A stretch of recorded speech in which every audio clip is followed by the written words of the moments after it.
Hi, I'm Marty Nemko. I value taking the time to think.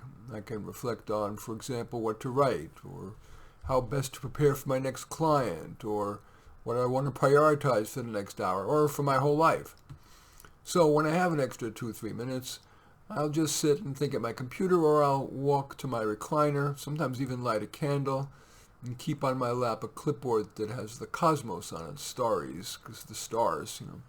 And the latter two, that is, the candle and the clipboard with the cosmos, remind me to think cosmically, what might do the most good for my sphere of influence. I don't always have the opportunity to do that, but at least that seems to encourage it. It's harder to describe my thinking process. Rarely do I just let it flow. I structure my thinking. I might think through what I do from wake up to bedtime to see if there's something I need to do or write about.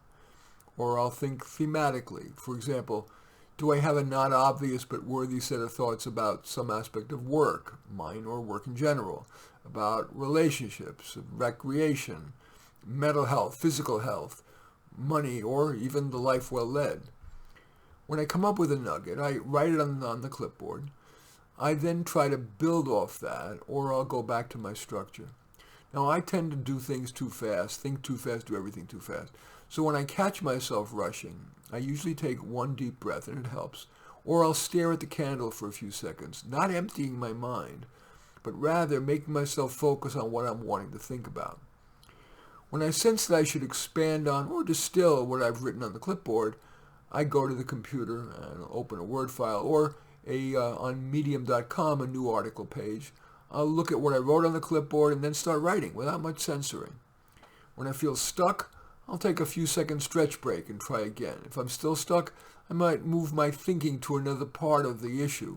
For example, as I'm writing this, I felt the need to add more advice about what to do when stuck, but I couldn't think of anything. So I played with my dog for a minute, then returned to this very spot in the article.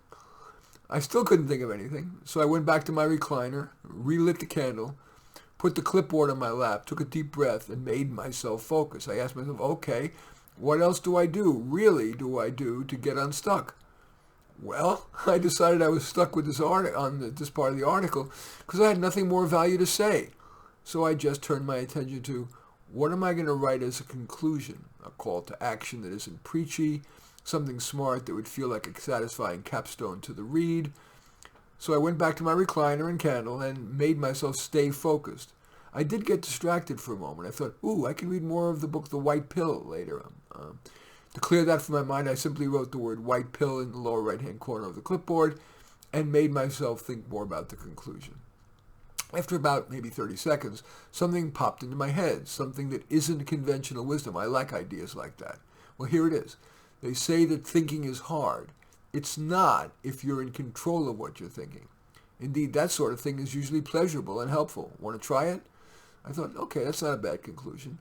So having quickly cranked out a first draft of this whole thing, I read it, revising as I went. And I reread it until I made a pass through it without making any changes. Then I read it aloud on YouTube, which is what I'm doing now. That killed two birds with one stone. It created a video for my subscribers, that's you. And in reading it aloud, more improvements to the article came to me. As the video is finalizing, I'm going to reread the article yet again. Again, I'm sure I'm going to find stuff to fix or improve. And after the video is finalized, I'm going to listen to me reading it aloud while following it in the text. And I'm sure I'll find yet more changes to make. I'll then publish the article with a link to this YouTube.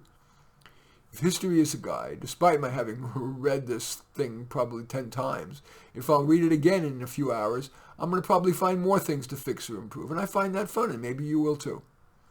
In any event, that's my thoughts about thinking. As usual, I welcome your thumbs up and accept your thumbs down. I always look forward to your comments, and especially like it if you hit the share button below. Share on your social media so that my efforts can have broader impact.